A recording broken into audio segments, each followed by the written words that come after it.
बिस्मिल्लाहिर्रहमानिर्रहीम। अस्सलाम वालेकुम स्टूडेंट्स। अच्छा बच्चों, मुझे बताइएगा कि आप लोग मुझे सुन सकते हैं? ये स्पेशली मेरे जो आई काम के स्टूडेंट्स हैं ना, वो कोई भी मसला होता है तो मुझे बता देते हैं। बताइएगा, आप मुझे सुन सकते हैं? सकलैन, ठीक है जी। बच्चों, लास्ट टाइम आपका जो लेक्चर था उसमें कुछ चीज़ें आपकी रह गई थी जो मैंने कहा था। क्या है, दो तीन स्लाइड्स थी, दो को मैंने कहा नेक्स्ट आपको जो टॉपिक होगा उसके साथ करवा के तो बाकी आपका जो नेक्स्ट लेक्चर होगा वो स्टार्ट करेंगे। तो उसमें हमने जो सर्विसेज हम पढ़े थे, सर्विसेज ऑफ होलसेलर, तो हमने देखा था कि जो आपकी सर्विसेज थी मैन्युफैक्चर के लिए, जो हम रिटेलर के लिए की जो सर्विसेज थी, हमने पहले उसको कंज्यूमर के लिए देखा और आज हम उसको मैन्युफैक्चर को किस तरह की वो सर्विसेज प्रोवाइड करती हैं। तो फर्स्ट है कि आपका डिस्ट्रीब्यूशन ऑफ गुड्स। तो जो भी आपकी चीजें होती हैं, मैंने कहा था कि जो आपका कंज्यूमर होता है वो आपका एंड जो होता है टारगेट होता है किसी भी कंपनी के लिए जिसने चीजें बनानी होती हैं, कि उसने टारगेट किया होता है कंज्यूमर को। तो कंज्यूमर ने वो चीजें जो होती हैं वो से यूज करनी होती हैं।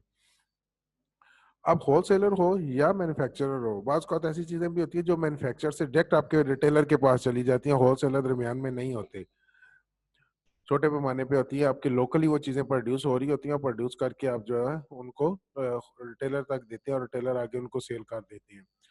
तो उससे जैसे ये सब्जियां होती हैं आपकी, इस तरह कर लें आप, तो उससे क्या होता है आपका कि वो जो चीज होती है लिंक जो होता है कंज्यूमर के साथ वो होता है होलसेलर का, या जो आपका मैन्युफैक्चरर है उसका लिंक होगा।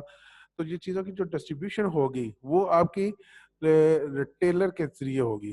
मैन्युफैक्चरर होलसेलर का डायरेक्ट आपका लिंक नहीं होगा, तो रिटेलर का अगर लिंक होगा तो उनके जरिए आपने क्या करना होता है, चीज़ें डिस्ट्रीब्यूट करनी होती हैं। Retailer provide proper outlet to wholesaler and manufacturer for the sale of the goods, as they have direct contact with the large number of consumers।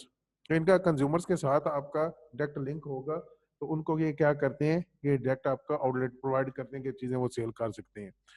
तो खुद से आप देखें डिस्प्ले नहीं लगाते, होलसेलर होगा या मैन्युफैक्चरर होगा वो चीजों का डिस्प्ले नहीं लगाएगा। जो आउटलेट होगा या जो डिस्प्ले होगा वो कंज्यूमर के पास होगा। नेक्स्ट है आपका स्टोरेज फैसिलिटीज। स्टोरेज फैसिलिटी क्या होगी आपकी? रिटेलर्स तमाम केसेस में, लेकिन नहीं बल्कि कुछ स्पेशल केसेस में, आपकी अगर सरप्लस प्रोडक्शन आ जाती है होलसेलर के इसके मैन्युफैक्चरर के पास, वो अपनी सरप्लस प्रोडक्शन जो होती है उसको होलसेलर थ्रू रिटेलर अपने चीज़ों को स्टोर कर सकता है। नॉर्मली ये जो आपका स्टोरेज की फैसिलिटी होती है ना, ये आपका होलसेलर ही प्रोवाइड करता है, लेकिन जब आप देखेंगे होलसेलर के पास भी ज्यादा आपके पास चीजें हैं और वो चीजें अपने पास स्टोर नहीं कर सकता, तो वो क्या करेगा, होलसेलर को दे देगा और होलसेलर क्या करेगा, उनको अपने तो रिटेलर को देगा और रिटेलर उनको अपने पास स्टोर कर सकता है। तो रिटेलर एक यहाँ पे आके आपके कुछ स्पेशल केसेस में अब बाज़ का ऐसा होता है कि हम आप किसी भी चीज़ की जब प्रोडक्शन करते हैं तो हमारे पास जो होता है ना उसका तखमीना वो सही नहीं होता। हम जो है अंदाज़ा लगाते हैं कि हमारी डिमांड क्या होगी, वो हमारी प्रॉपर नहीं होती, हमारे पास सही नहीं होता। तो उसी वजह से क्या होगा, आपका जो प्रोडक्ट प्रोडक्शन होगी वो आपकी ज़्यादा हो जाएगी और ज़्यादा प्रोडक्शन जो होगी वो आपकी सारी की सारी स्टोर नहीं की जाएगी क्योंकि उसके मुताबिक डिमांड नहीं आ रही। तो फिर आपने तमाम, चाहे होलसेलर है, चाहे आपका मैन्युफैक्चरर है, चाहे आपका रिटेलर है, तमाम लोग अपने स्टोरेज को यूज करेंगे उसको स्टोर करने के लिए। Sometime retailer provide storage facilities to wholesaler और मैन्युफैक्चरर। मैंने कहा था कि सम टाइम, ये मैंने शुरू में बताया आपको कि हर केस में नहीं है, कोई ये आपके कुछ स्पेशल केस होंगे, specially when they have surplus production और परचेजेस, जब वो ज्यादा सरप्लस चीजें परचेज कर लेगा या वो चीजें प्रोड्यूस कर लेगा। फिर नेक्स्ट है आपका knowledge of the consumer. Consumer का नॉलेज होगा इनके पास, कंज्यूमर जो है इनको पर्सनली जानते हैं कि कोई भी चीजें जो आपने परचेज करनी है तो क्या होगा, आपको कंज्यूमर के टेस्ट का पता चलेगा, फैशन जो चाह रहा है वो होगा, कस्टमर वाच जो है वो क्या चाह रहे हैं, किसी खास एरिया में किस चीज की लोग डिमांड कर रहे हैं, उस हवाले से आप क्या करेंगे, मैन्युफैक्चरर को आगाह करेंगे थ्रू होलसेलर। होलसेलर जो को आप कहेंगे, होलसेलर से वो चीज डिमांड करेंगे, होलसेलर मैन्युफैक्चरर को उस चीज के बारे से बताएगा, तो उसके मुताबिक आपकी चीज जो है इस तरह देखिएगा कि आजकल का अगर आप रूटीन देखने हैं तो उसमें देखें कोई भी आपकी जो प्रोडक्ट्स है, इवन जो एरियल जो सर्फ बना रहे हैं एरियल वाले, वो भी कहते हैं कि ये कोरोना वायरस के खिलाफ लड़ता है। मीन्स कि आप उन्होंने देखा ये कि अब एक चीज उनके पास और है, जिससे एक आपका जरासीम है, जैसे एक इस तरह की वबा है, उसमें जो जर्म्स आ गए हैं, तो उनके खिलाफ भी ये लड़ सकता है। तो ये उन्होंने एक एक्स्ट्रा उसमें वो कि उसके अंदर चेंजिंग की है उन्होंने या नहीं की, लेकिन उन्होंने अपनी जो प्रोडक्शन होती है, अपना जो एड्स होती हैं, उसमें ये चीज शामिल कर दी है। क्योंकि उनको पता है कि कंज्यूमर का नॉलेज उनके पास है कि कंज्यूमर आप चाहते हैं कि वो ऐसी चीज परचेज करें जहां से उनको तहफ़्फ़ुज़ भी मिले इन चीजों से, जर्म्स वगैरह से। Retailer are directly in contact with the consumer, ये कंज्यूमर के साथ डायरेक्ट इनका कंटेक्ट होता है। जैसे मैंने पहले बताया, they know the fashion taste and customer of the consumer, consumer के फैशन टेस्ट और उसके रस्म और रिवाज को ये यूज करते हैं। Retailer can provide this information to the wholesaler and manufacturer, और ये इंफॉर्मेशन जो होती है होलसेलर और मैन्युफैक्चरर को प्रोवाइड की जाती है। नेक्स्ट है आपके पास है फाइनेंसिंग फैसिलिटीज। फाइनेंसिंग फैसिलिटीज आप कैसे करेंगे कि बाज़ औक़ात आप जो है अपने होलसेलर से जब कोई चीज आप डिमांड करते हैं ना, तो एडवांस में आप उनको अमाउंट सबमिट करवाएंगे, तो जो एडवांस में आपने पेमेंट करवाई होगी वो एज अ लोन होगी, वो एज अ फाइनेंशियल असिस्टेंस होगी उसके लिए। क्योंकि आपने जो होलसेलर को अमाउंट दिया, वो अमाउंट जो है होलसेलर यूज कर सकता है किसी भी पर्पज के लिए, आगे अपना ऑर्डर जो है प्लेस करना हो उसके लिए, या फिर ये लोन भी सम टाइम्स जो उनको प्रोवाइड करते हैं होलसेलर को। लेकिन ये आपके एक्सेप्शनल केसेस होते हैं, स्पेशल केसेस होते हैं। नॉर्मली जो है होलसेलर जो है प्रोवाइड करता है रिटेलर्स को ये क्रेडिट पे चीजें, लेकिन आपको पता ही है कि ये चीजें तो चलती रहेंगी। तो कभी कभी आपके जो अगर होलसेलर को भी जरूरत होगी तो वो भी इनसे वो चीजें परचेज कर लेगा। Some time retailer provide loan and make payment in advance to wholesaler if he desire, अगर उसको जरूरत हो तो। So they can provide a short term loan to wholesaler, wholesaler को शॉर्ट टर्म लोन प्रोवाइड करते हैं। सेल प्रमोशन, सेल्स प्रमोशन क्या होती है? कोई भी चीज होती है आपकी प्रमोट करनी है, जो सेल वो आपके रिटेलर ने करनी होती है। आपने क्या करना था, डायरेक्ट लिंक होता है आपका चीजों का, कोई भी चीज होती है उसका, उसको अगर आपने सेल करना है कंज्यूमर के साथ, तो कंज्यूमर को आप जो है इन्फ्लुएंस कर सकते हैं कोई भी प्रोडक्ट परचेज करने के लिए। मीन्स आपकी जो चीज है वो कंज्यूमर ने जब कंज्यूमर ने कंज्यूम करनी है, तो जो होलसेलर होता है बात का, तो उनको वो प्रमोशन भी करता है सेल की, वो चीज जो होती है लोगों को कन्विंस करता है उन चीजों को परचेज करने के लिए। The retailer help wholesalers to maximize the sale of goods. They have direct link with the consumers, and they can provide and influence the consumers to purchase and particular commodity, उसको जो उसके लिए वो कर सकते हैं कि वो अपनी पार्टिकुलर प्रोडक्ट जो होते हैं वो परचेज कर सकें। और एंड में आपका लिखा है रिडक्शन इन एक्सपेंसेस, उसके एक्सपेंस जो रिड्यूस कर सकता है वो किस तरीके से कर सकता है? ट्रांसपोर्टेशन चार्जेस है आपकी, जैसे तो आपका जो होलसेलर है वो आपको डोर स्टेप पर जो चीजें प्रोवाइड करता है, बजाय आप उसको ये कहें कि वो आपको चीजें प्रोवाइड करे, आप खुद जब आप उससे चीजें परचेज करते हैं। जबकि आप आज का ये ट्रेंड वैसे चेंज हो चुका है, अब वो चीजें आपके ऑर्डर टेकर आते हैं, वो चीजें आपको डोर स्टेप पे प्रोवाइड की जाती हैं। ये होलसेलर ही इसको इसकी सरदर्दी लेता है। लेकिन कुछ केसेस में ऐसे भी होता है कि अगर आपको जल्दी कोई चीज चाहिए, आपका एक डेट मुकर्रर है, उस डेट आपका डे मुकर्रर है, उस दिन आके आपका रिटेलर जो आपका जो होगा ना ऑर्डर टेकर, आपसे ऑर्डर लेके जाएगा चीजों का, और उसके बाद वो चीज आपकी जो है वो सेल आपको को पहुंचेगी। लेकिन अगर आप चाहते हैं कि जल्दी आप वो चीज परचेज करना चाहते हैं, आपके पास जो शॉप में किसी चीज की शॉर्टेज हो गई है तो होलसेलर से लेना चाहते हैं, तो उस सूरत में आप क्या करेंगे, जाके ऑर्डर प्लेस करेंगे और अपनी ट्रांसपोर्ट पे उसको लेके आएंगे, अपने भी पे उसको लेके आएंगे आप। तो यहाँ पे क्या होगा, जब आप खुद चीज वो परचेज करके लेके आ रहे हैं, तो यहाँ पे ट्रांसपोर्टेशन के जो एक्सपेंसेस होते हैं वो कम हो जाएंगे। तो ये रिडक्शन होती है आपके एक्सपेंसेस की। Sometimes retailers use their own transport to carry the goods from the wholesaler to और manufacturer to the retailing point, वो अपनी रिटेलिंग पॉइंट दुकान तक लाने के लिए उसको यूज करते हैं अपनी ट्रांसपोर्ट को। This help in reducing the expense of the wholesaler, इससे आपके जो होलसेलर के एक्सपेंस होंगे वो रिड्यूस हो जाएंगे। नेक्स्ट है आपका, यहाँ तक आपका जो टॉपिक था वो था आपका sale of the outdated stock. Outdated stock बाज का कोई आपका पुराना स्टॉक होता है वो भी सेल कर देते हैं। कई बाज का ऐसा होता है ना कि आपकी जो चीजें होती हैं वो आउटडेटेड हो जाती हैं, वो स्टॉक आपका पुराना हो जाता है, आपका सीजन निकल गया उन चीजों का, तो उसको भी सेल कर देते हैं। तो ये नॉर्मली आप देखें जितने भी ब्रांड्स होते हैं, जब आपका सीजन क्लोज हो जाता है तो वो अपने जो प्रोडक्ट्स होती हैं जो सीजन आउट सीजन हो जाती हैं चीजें, उनको वो सेल करने के लिए उनके ऊपर क्या करते हैं, वो डिस्काउंट लगा देते हैं। या फिर आपके जो होलसेलर होता है, रिटेलर होता है, उसको पता होता है इन चीज़ों की क्वालिटी के हवाले से, या अभी जो नई प्रोडक्ट आई है उसमें क्या चेंजिंग्स आई हैं। बात का ऐसा होता है कि नई जो चेंजिंग्स नई प्रोडक्ट आती है ना, उसमें क्वालिटी बेशक वो बेहतर कर लें, लेकिन नंबर ऑफ पीसेज वो कम कर देते हैं, उसका वेट हजम जो है वो कम कर देते हैं। जिस तरह हम कह देते हैं, ये बच्चे जो पैम्पर यूज करते हैं, अगर वो पुरानी पैकिंग में लें तो वो आपको अगर 60 पीसेज में मिल रहा है एक, तो जो नई पैकिंग आई है वो 52 पीसेज में है, 52 पीसेज में है। तो उससे आपका क्या होगा, वो कीमत सेम होगी, लेकिन आपका क्या होगा कि क्वालिटी उन्होंने अगर बेहतर की है, तो आपका रिटेलर जो है वो कंज्यूमर को इस चीज पे कन्विंस कर सकता है, देखिए कंपनी तो वही है, हमारे पास पुराना पड़ा हुआ है, इसमें आपको फायदा हो जाएगा, ज्यादा आपको चीज जो है वो मिल रही है। तो उससे क्या होगा, वो आपका आउटडेटेड स्टॉक जो होता है वो भी आपका सेल हो जाता है या फिर जो एक्सपायरी के करीब होता है। Consumer have full confidence and trust upon the retailer, therefore the retailer can convince them easily to purchase a particular brand of the old stock for the sale of the inferior or outdated goods. The retailer charge more commission, retailer जो होता है उससे ज्यादा commission जो charge कर सकते हैं।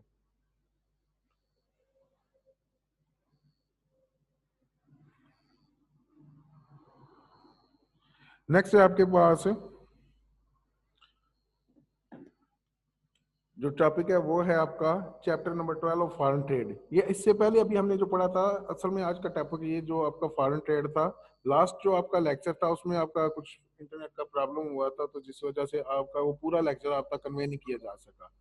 यहाँ से वो चलता रहा, लेकिन वो इंटरनेट का प्रॉब्लम था, उस वजह से वो मैं आप तक पूरा लेक्चर नहीं आ सका। तो वो कुछ चीज़ें जो रह गई थी, मैंने जो चीज़ें पढ़ाई भी थी वो मैं पूरी पढ़ा चुका था, लेकिन बाद में जब पता चला कि इंटरनेट ही वो कनेक्ट नहीं था, तो वो दोबारा वो चीज़ें पढ़ाई थी, लेकिन तेज़ी से पढ़ाई थी।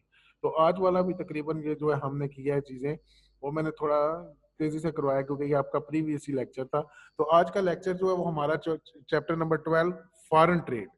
अभी तक हमने ये जो चैप्टर नंबर 10 और चैप्टर नंबर 11 पढ़ा है, ये हमारी होम ट्रेड से रिलेटेड होता है। होम ट्रेड में होता है आपका रिटेलर हो चाहे आपका होलसेलर हो, ये आपकी इंटरनल जो आपकी कोई भी चीज होगी सेल की जाएगी, परचेज की जाएगी।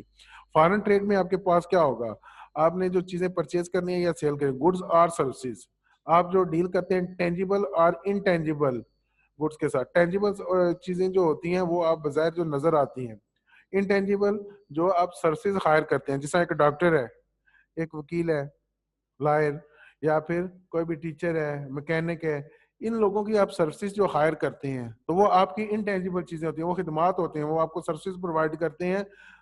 तो आप जब फॉरेन ट्रेड की बात की जाए, तो फॉरेन ट्रेड में आपका जो खरीदार या फरोख्तकार, दोनों में से कोई एक बंदा जो होगा, परचे बायर और सेलर, कोई एक पर्सन जो होगा वो आपका किसी दूसरे कंट्री से बिलोंग करता होगा। आपने जो चीजें परचेज करनी है या सेल करनी है किसी दूसरे मुल्क के साथ करेंगे, आपकी डीलिंग जो होगी विद इन कंट्री नहीं होगी, बल्कि आपकी जो फॉरेन आपकी कंट्रीज हैं, इंटरनेशनल मार्केट से या दूसरे आपकी जो कंट्रीज हैं उनके साथ आपने डीलिंग करनी होती है। तो फॉरेन ट्रेड जैसा कि नाम से जाहिर है, बैरूनी तजारत, बैरूनी तजारत के बाहर के लोग जो होते हैं उनके साथ आपने तजारत करनी होती है। इसको कहते हैं बार आमद या दार आमद। ये तीन तरह की होती है। मैंने आपको पहले भी बताया था कि आप जब फॉरेन ट्रेड करते हैं तो फॉरेन ट्रेड में आपके पास दर आमद होती है, जिसको इंपोर्ट कहते हैं, या बर आमद होती है जिसको आप एक्सपोर्ट कहते हैं, या फिर तीसरा आपका क्या होता है, इंटरपोर्ट होता है, जिसमें आप एज लिंक काम करते हैं। जिसमें पाकिस्तान चाइना इकोनॉमिक कॉरिडोर है, सी पैक है, ये चाइना पाकिस्तान इकोनॉमिक कॉरिडोर है, ये सी पैक जिसको कहते हैं। इसका काम क्या होता है, ये तो वो ममालिक जो अपनी तजारत तो करना चाहते हैं, लेकिन उनके साथ वो जिन ममालिक के साथ अपनी तजारत करना चाहते हैं उनके साथ उनका ना तो कोई जमीनी रास्ता होता है, ना फजाई रास्ता उनके पास है, ना कोई आबी रास्ता उनके पास होता है। तो उस सूरत में वो क्या करते हैं, उन्होंने जो तजारत करनी होती है, दरमियान में लिंक लेना होता है, दरमियान में लिंक करेंगे, दरमियान में लिंक करेंगे आप उन लोगों को जो कि उन दोनों ममालिक के दरमियान होंगे। तो उनको आप उनका जो रास्ता होगा, वहां से उनका जो वे होगा यूज करेंगे आप जस्ट अपनी चीजें ट्रांसपोर्ट करने के लिए।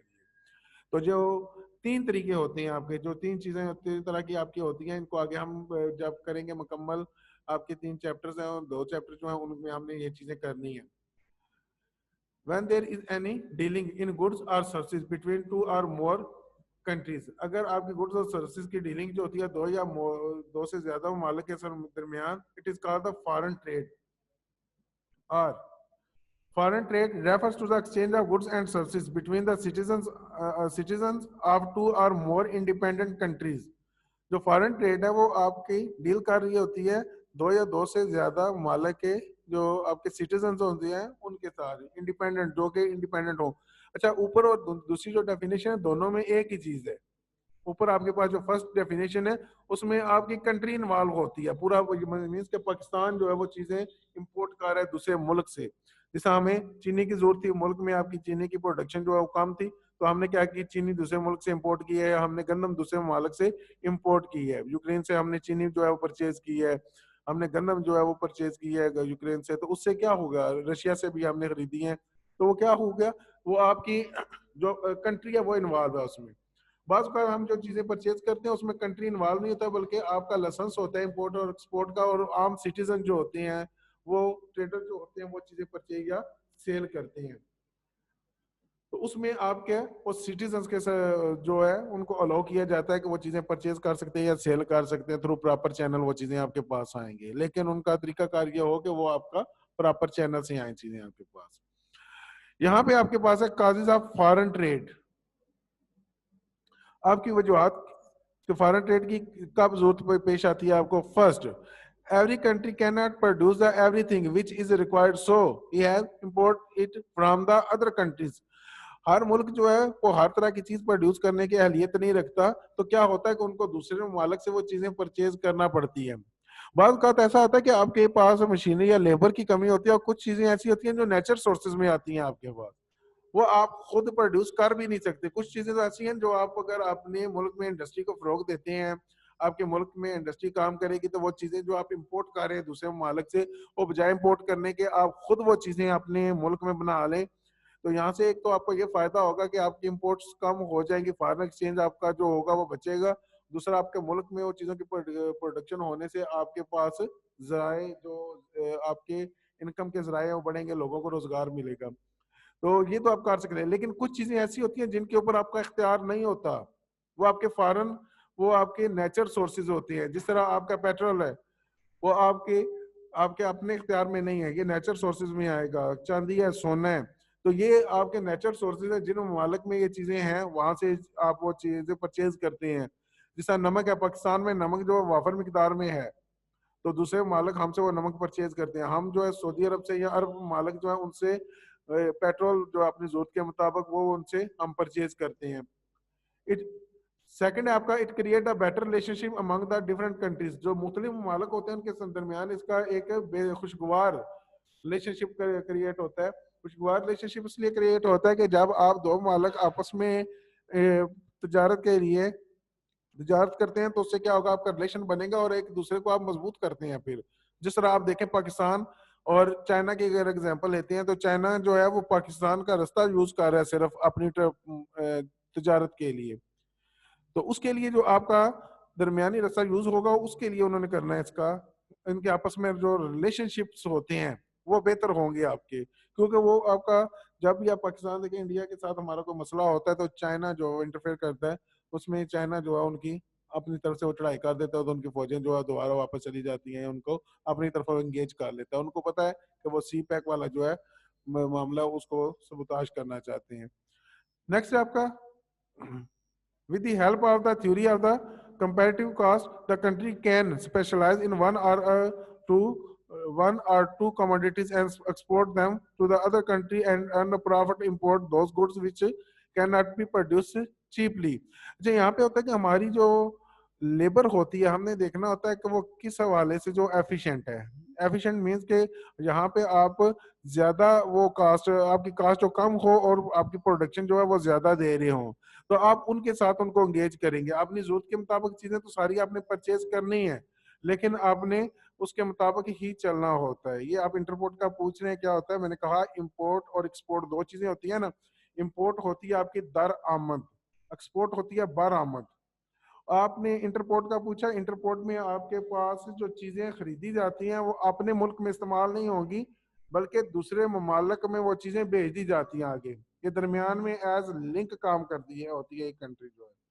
जो मैंने चाइना पाकिस्तान इकोनॉमिक कॉरिडोर की आपको एग्जांपल दिया सी पैक, वो ये क्या है कि चाइना पाकिस्तान के जरिए जो है वो अपनी तिजारत करेगा, क्योंकि उनके पास समंदर नहीं है। तो समुद्री रास्ता जो होता है, समंदर जो होता है वो आपका उसके आपकी कास्ट, ट्रांसपोर्टेशन कास्ट जो होती है वो कम से कम होती है। वो की चीजें आपकी लेट पहुंचती है, लेकिन ट्रांसपोर्टेशन कास्ट जो होती है आपकी कम होती है। तो आप क्या करेंगे, वो मालिक जिनके साथ आपका डायरेक्ट लिंक नहीं होता या डायरेक्ट आप जिनके साथ तिजारत नहीं कर सकते, आपके जमीनी फजाई या आबी रास्ते नहीं होते, तो उस सूरत में आपने क्या करना होता है, आप दरमियान में लिंक लेंगे उन कंट्रीज का, उनकी फजाई हदूद को इस्तेमाल करेंगे। उसके लिए आपको रॉयल्टी पे करनी होती है, मुल्क को जो किराया पे करना होता है, उस मुल्क की जो आप कॉरिडोर यूज करेंगे, रास्ता यूज करेंगे, वो रास्ता जो होगा, कॉरिडोर होगा जो यूज कर रहे हैं, उसके अगेंस्ट आपने उनको रॉयल्टी पे करनी होती है, आपने किराया पे करना होता है उसका। तो जो चीज आप इंपोर्ट कर रहे हैं वो इंपोर्ट करेंगे, और आगे दूसरे मुल्क को आपने एक्सपोर्ट कर देनी होती है, वो आपके मुल्क में इस्तेमाल नहीं होगी। हमारे नजदीक जो है सी पैक इसकी एग्जाम्पल है। ये चाइना जो है पाकिस्तान के जरिए पूरी दुनिया के साथ जो है करेगा, अपनी तिजारत करेगा। तो ऊपर देखिए मैंने कहा it create the better relationship among the different countries. तो यहाँ पे आपका क्या होता है, आपका मुल्क मजबूत हो जाता है। अब जब किसी ऐसा मुल्क के साथ आप तिजारत कर रहे होते हैं, उसका सहारा दे रहे होते हैं तिजारत में, तो क्या होगा, मुल्क आपका मजबूत भी होता है उससे। It help in getting the advance advantages of the division of labour. Labour आपकी जो होती है वो डिवाइड हो जाती है।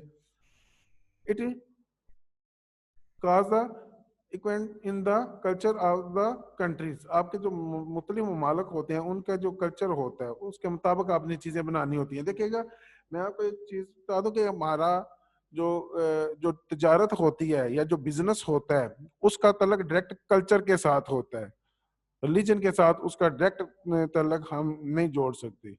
उसकी वजह यह है कि जब आप सिर्फ रिलीजन तक रहेंगे तो आप अपने आप को सिर्फ जो है आप महदूद कर देंगे कुछ चीजों के ऊपर। आप अभी देखेंगे हमारे जो हम मुस्लिम हम जो काउंटर यूज करते हैं, तस्वीर जो होती है इलेक्ट्रॉनिक तस्वीर काउंटर जो होता है वो यूज करते हैं, आप कहीं से भी खरीदें वो चाइना का आपको मिलेगा। आपका मसल्ला जो होगा नमाज पढ़ने के लिए वो हो आपको इंडियन आपको मिलेगा। अब वो कंट्रीज जो हैं उन्होंने हमारी जरूरत के मुताबिक वो चीज बनाई है। हमारा जो कल्चर है वो देखेंगे वो क्या चीज यूज करते हैं उसके मुताबिक वो चीज बना रहे हैं। तो यहाँ पे उन्होंने खुद तो वो यूज नहीं करनी होती, तो वो मुख्तलिफ जो कंट्रीज होते हैं उनके कल्चर को मद्देनजर रखते हुए चीजें जो करेंगे। फिर इसका it forbidden the market of the countries products. It help in raising the standards of living. ये तकरीबन हर एक जगह हम देख रहे हैं। आप इसके एडवांटेजेस, फर्स्ट आपका अवेलेबिलिटी ऑफ गुड्स। जब आपके पास ये चांसेस है कि आपके पास कोई चीज अगर मुल्क में आपकी प्रोड्यूस नहीं हो रही तो दूसरे मालिक से आप खरीद सकते हैं, तो आपकी चीजें आपको अवेलेबल होती हैं। मैंने अभी आपको कहा कि कुछ चीजों में तो आपके इंडस्ट्रियल गुड्स होती हैं, वो आप अगर अपनी इंडस्ट्री को प्रमोट करें तो वो चीजें आप बना सकते हैं। लेकिन नेचर सोर्सेज में आपका ये चीज नहीं होती, तो उसमें आपने क्या करना होता है, जहां से वो चीज जिन मालिक के पास होगी वहां से आप लेंगे। जैसा पेट्रोल है, पाकिस्तान जो है वो इम्पोर्ट करता है, नमक है पाकिस्तान एक्सपोर्ट करता है, ये आपके नेचर सोर्सेज हैं। तो जो चीजें आपके पास नहीं है वो दूसरे ममालिक से आप इंपोर्ट कर सकते हैं और अपने मुल्क में इनको यूज कर सकते हैं। Outlet for the surplus products. आपकी जो सरप्लस प्रोडक्ट्स होती हैं उसके लिए आउटलेट्स होती हैं। अगर आपने ओवर प्रोडक्शन की है, ज्यादा चीजें प्रोड्यूस कर ली हैं, तो जो जायद प्रोडक्शन होगी आपकी, उसको आप इंटरनेशनल मार्केट्स में ले जाएं, सेल कर देंगे। तो उससे क्या होगा कि आपका एक तो जो प्रोड्यूसर होता है उसको प्रॉफिट आपका प्रॉपर मिलेगा, उसकी चीज जो है बिक भी जाएगी, उसको प्रॉफिट भी मिलेगा। दूसरा क्या होगा, मुल्क में जो प्राइसेस होंगी उसमें भी इस्तेकाम रहेगा, स्टेबिलिटी रहेगी, क्योंकि डिमांड और सप्लाई मुल्क में बराबर होगी। आप अपनी जरूरत के मुताबिक रखेंगे चीजें, और जो ओवर प्रोडक्शन होगी वो आप सेल कर देंगे। नेक्स्ट आपका ऑप्टिमम यूज आता है नेचर सोर्सेज। आपके जो नेचर सोर्सेज हैं उनको मैक्सिमम यूज कर सकते हैं। आपके पास कुछ चीजें होती हैं वो नेचर सोर्सेज जो होते हैं वो आप अल्लाह ताला ने आपको ज्यादा अता किए होते हैं, लेकिन अगर आपको पता हो कि आपने मुल्क में ही वो चीजें प्रोड्यूस करने, आप चीजें सिर्फ आप यूज करने के लिए बना रहे हैं, तो सिर्फ उतनी ही बनाएंगे जितनी मुल्क में डिमांड है। लेकिन अगर आप इंटरनेशनल वो चीजें सेल कर सकते हैं तो उनको आप मैक्सिमम यूज कर सकते हैं। फिर उसके बाद है डिफेंस नीड्स। हमें अपने डिफेंस के मुख्तलिफ आप मालक होते हैं जिनको दूसरे मालक के साथ से कोई खतरा होता है, तो आपने इनको डिफेंस के वाले से कोई भी इनको नीड्स होती हैं वो पूरी कर सकते हैं। जैसे असले आपको चाहिए होती हैं, एयरक्राफ्ट चाहिए होते हैं, आपको टैंकर्स वगैरह ये चीजें आपको चाहिए होती हैं। तो ये अगर आप मिसाइल्स ये अगर आपके पास नहीं है तो अपने हिफाजत के लिए, अपनी डिफेंस के लिए आप दूसरे मालक से आप परचेज कर सकते हैं। जैसा पाकिस्तान है, पाकिस्तान जो है वो टैंकर अल खालिद टैंक हो गया, या फिर आपके एयरक्राफ्ट में JF थंडर्स जो है पाकिस्तान ने ये सेल करना शुरू कर दिया। और स्पेशली इन दिनों में पाकिस्तान के पास जो आपके यूरोप के जो कंट्रीज है वहां से भी डिमांड आई है इसकी, क्योंकि ये इन्होंने जो आपके F-16 के रिकॉर्ड है उनको भी तोड़ा है। तो ये आपकी डिफेंस की नीड्स जो होती हैं उनको पूरा करने के लिए वो लोग मालक जिनके पास पहले डिफेंस के लिए अपने F-16 थे, वो अब F-17 जो है वो डिमांड कर रहे हैं, क्योंकि उनको पता है कि इनकी ये ज्यादा हाइट में जाके दुश्मन को निशाना बना सकता है।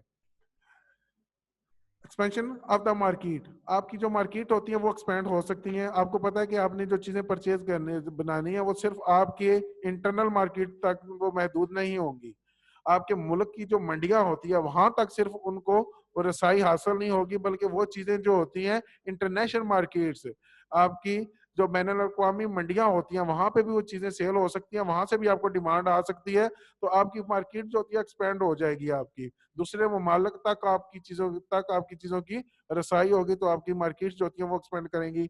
इंक्रीज इन एम्प्लॉयमेंट अपॉर्चुनिटीज, आपकी एम्प्लॉयमेंट अपॉर्चुनिटीज जो इंक्रीज करेंगी इससे, क्योंकि लोगों को आप रोजगार देंगे जब ज्यादा लेवल पे आप चीजें जो है प्रोड्यूस करेंगे। Removal of the monopoly, monopoly आपका मार्केट स्ट्रक्चर होता है जहां पे कोई सिंगल आपका प्रोड्यूसर होता है, वो चीजें प्रोड्यूस कर रहा है और प्रोड्यूस करने के बाद जो भी चीजें उनकी डिमांड और सप्लाई के ऊपर उसका फुल कंट्रोल होता है। तो उससे क्या होगा, आपकी सप्लाई जो होती है वो अपनी मर्जी से उसको जो है वो कंट्रोल कर सकती है।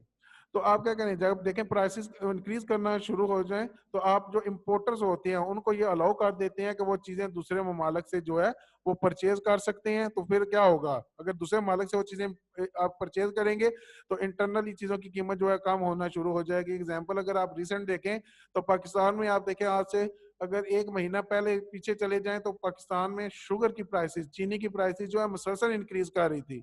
अब उसकी वजह से क्या हुआ, आपका जो कंज्यूमर होता है उसको हाई प्राइसेस जो है पे करनी पड़ रही थी। तो गवर्नमेंट ने एक दफा नोटिस दिया और उसके बाद क्या किया, इंपोर्टर्स को अलाउ कर दिया कि वो दूसरे ममालिक से चीनी जो है इंपोर्ट कर सकती हैं। तो जब वो दूसरी इंटरनेशनल मार्केट्स की चीनी जो है, इंटरनेशनल चीनी जो है वो भी मार्केट में आ गई, तो आपने देखा दुकानों के अंदर ये लिखा होता था कि हुकूमती या इम्पोर्टेड चीनी भी मौजूद है और पाकिस्तानी चीनी भी मौजूद है। एक की कीमत होती थी 183 रुपए लिखी होती है, 83 रुपीज लिखी होती थी। दूसरी की कीमत जो होती थी वो 110 रुपए लिखी होती थी। तो कंज्यूमर वो 83 वाली परचेज करता था। अब दोनों आपस में लड़ने के बाद दोनों की कीमत अब मार्केट में सेम हो गई है। जो आपकी इंटरनेशनल है वो प्राइस उसकी कीमत और दूसरी जो आपकी इंटरनल आपकी ये शुगर प्रोड्यूस हो रही है, दोनों की प्राइसेस जो है वो सेम हो गई है।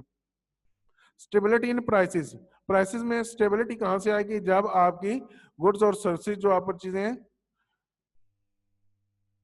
अपनी डिमांड के मुताबिक चीजें जो है वो सप्लाई करेंगे। तो स्टेबिलिटी के लिए आपने अगर प्रोडक्शन आवर हो जाती है आपसे, तो अगर ज्यादा चीजें आप प्रोड्यूस कर लेते हैं, कुछ चीजें होती हैं वो नेचुरली आपके सीजनल होती हैं, तो सीजन में अगर आप ज्यादा चीजें वो प्रोड्यूस करते हैं, प्रोड्यूस करने के बाद जो सप्लाई आपके पास आ रही है वो देखते हैं वो डिमांड से ज्यादा है, तो फिर क्या करेंगे, जो आपकी आवर सब्सक्रिप्शन हो आपकी होगी, सप्लाई होगी, तो प्रोडक्शन होगी, उसको आप इंटरनेशनल मार्केट्स में सेल कर देंगे, अपनी जरूरत के मुताबिक कोई चीजें रखेंगे। और उसके बाद एक रिजर्व स्टॉक होता है जो कि इमरजेंसी की सूरत में आपने उसको यूज करना होता है। वो रखने के बाद जायद जो आपकी प्रोडक्शन होगी उसको आप सेल कर देंगे। सेल करने से क्या होगा, आपकी डिमांड और सप्लाई फोर्सेस जो इक्वल होंगी, तो जहां पे ये इक्वल होंगी वहां पे आपका मार्केट इक्विलिब्रियम होगा और प्राइसेस जो आपकी स्टेबल होंगी। आगे लास्ट में हमारा है वो है वर्ल्ड पीस, दुनिया में जो ऐसे एक अमन कायम होता है जब दो ममालक आपस में ट्रेड करती हैं। ट्रेड करने की वजह से वो एक दूसरे के ऊपर डिपेंड करना शुरू कर देती हैं, तो फिर क्या होगा, उनके जो मफादात होते हैं वो एक जैसे हो जाते हैं। तो क्या होगा, मुल्क में उनका आपस में एक दूसरे के पीस के लिए वो काम करेंगे, आपस में एक दूसरे को मजबूत करने के लिए करेंगे। ऑल द कंट्रीज आर ट्राइड up in trade relation with each other due to foreign trade. Foreign trade से आपका क्या होता है, आप एक दूसरे के साथ लिंक हो जाते हैं। तो जिनके साथ आप लिंक होते हैं आप उनके पीस के लिए उनके साथ आपके दोस्ताना माहौल होगा। तो अगर कोई दूसरे ममालिक होंगे तो आपका हमलावर होते हैं या आपसे कोई आपकी जंगी सूरत हाल पैदा होती है तो आपके ये इस तरह क्या होगा तस्वीर किया जा सकता है। So the foreign trade help in improving the social contact and making the cardinal relationship among them, उनके दरमियान जो रिलेशनशिप होगा वो कायम करने के लिए भी ये चीज जो है हेल्पफुल होगी, which is also helpful in the world peace, ये दुनिया के जो पीस होता है उसके लिए भी ये चीज हेल्पफुल होगी। तो यहाँ तक हमने पढ़ा, इसके कुछ पॉइंट्स आपके रहते हैं क्योंकि आपका मैंने आज आपको वो लास्ट जो आपका टॉपिक था उसकी चीजें करवाई थी। कल इंशाल्लाह ताला ये चीजें इसके जो एडवांटेजेस रहेंगे वो रिमेनिंग वो हम करने के बाद इसके डिसएडवांटेजेस हैं वो देखने के बाद ये टॉपिक कोशिश करेंगे कि कल वाले लेक्चर में हम क्लोज करेंगे। साथ साथ आप इन चीज़ों को जो है जो चीज़ें हम कर रहे हैं थ्योरेटिकल पोर्शन है सारे का सारा, इनको साथ साथ आप स्टडी करते रहें। किसी किस्म की कोई प्रॉब्लम होती है तो आप मुझसे पूछ सकते हैं। यहाँ तक आज का लेक्चर, इंशाल्लाह कल हाजिर होंगे।